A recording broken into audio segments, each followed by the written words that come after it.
नमस्कार, श्री स्वामी समर्थ। आजच्या व्हिडिओमध्ये आपण नागदिवे पूजन कसे करावे, नागदिवाळी सण कशासाठी साजरा करतात याबद्दल आपण या व्हिडिओमध्ये माहिती घेणार आहोत।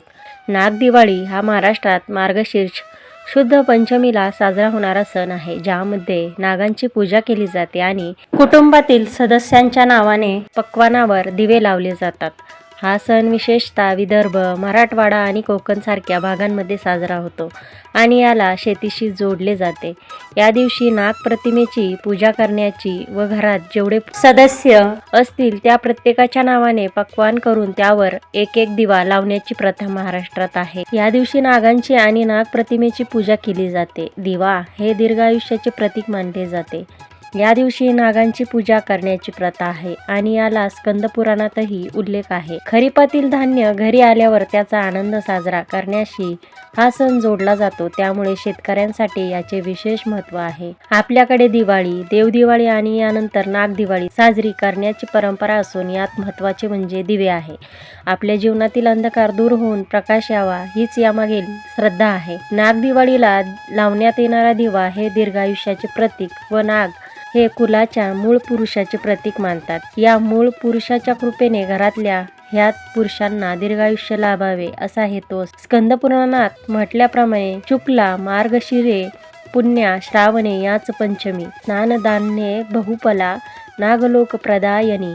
या वचनानुसार श्रावण शुद्ध पंचमी प्रमाणेच मार्गशीर्ष शुद्ध पंचमीलाही नागांची पूजा केल्याने आणि व्रत केल्याने फलप्राप्ती होते, सुख समृद्धी ऐश्वर्य प्राप्त होते। नागदिवाळीला नागदिवे बनवले जातात। पुरणाचे किंवा कणकेचे तर काही ठिकाणी बाजरीच्या पिठाचे हे दिवे तयार केले जातात। आपापल्या परंपरेनुसार कोणी 1 तर कोणी 5 दिवे लावतात, तर काही ठिकाणी घरात जितके सदस्य आहेत तितके दिवे लावण्याची पद्धत आहे। या दिव्यासह हरभऱ्याची, मेथीची भाजी, वांग्याची भरीत, भात असा नैवेद्य अर्पण करतात। यावर्षी नागदिवाळी मंगळवार दिनांक 25 नोव्हेंबर 2025 रोजी आहे, ज्या दिवशी पंचमी तिथी आहे। नागदिवे हा एक पारंपरिक हिंदू सण आहे, जो मुख्यतः मार्गशीर्ष शुद्ध पंचमीला मराठवाड्यात मोठ्या प्रमाणावर साजरा करतात। नागदिवे पूजन कसे करायचे ते आपण जाणून घेऊया। पूजेची सुरुवात कुलदेवतेच्या आणि कुलपुरुषाच्या स्मरणाने करून गोड पदार्थाचा नैवेद्य दाखवला जातो आणि घरातले सर्वजण मिळून पूजा करतात। कणकेचे किंवा बाजरीच्या पिठाचे नागदिवे तयार करायचे आहेत। काही ठिकाणी हे 5 दिवेही लावले जातात। एका थाळीत फुले, कुंकू, तांदूळ, दूध आणि मध घ्यायचा आहे। पूजेसाठी तेलाचा दिवा आणि अगरबत्ती लावायची आहे। कुलदेवतेची मूर्ती शक्य असल्यास नागदेवतेची मूर्ती किंवा चित्रपाटावर ठेवायचा आहे। सर्वप्रथम आपल्याला कुलदेवतेच्या आणि कुलपुरुषाच्या स्मरणाने पूजेची सुरुवात करायची आहे।